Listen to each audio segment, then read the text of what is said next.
Boire de l'eau du robinet, c'est un geste banal pour des millions de Français. Mais pour Catherine Ergualch, ce n'est plus possible.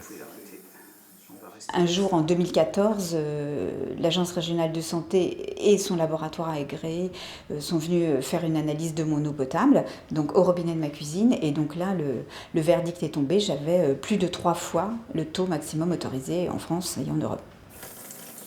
Ce taux, c'est la quantité de chlorure de vinyle monomère contenue dans l'eau.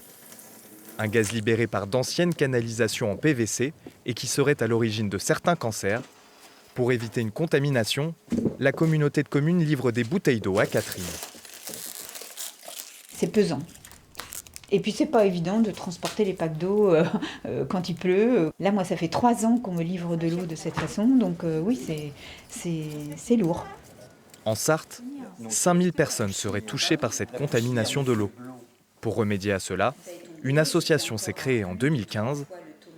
Ses membres pointent le manque de transparence des autorités locales et l'absence de moyens mis en place. Nous, on sait que pour les 1000 habitants qui sont impactés dans la communauté de communes Loire-Luce-Bercé, il y a seulement 2 abonnés qui reçoivent par le service d'eau de l'eau minérale.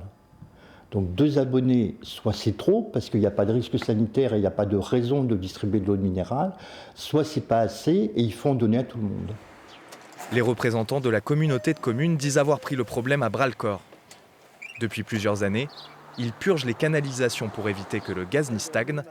Ils prévoient maintenant d'assainir le réseau d'eau. À partir du 17 mars, il y a un gros programme de travaux qui va commencer sur 3 secteurs pour un montant total de 3 140 000 €, hors taxes, je parle. Ces travaux étaient déjà promis en 2017.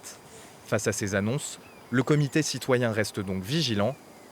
Les membres de l'association espèrent consommer l'eau de leur robinet en janvier 2023.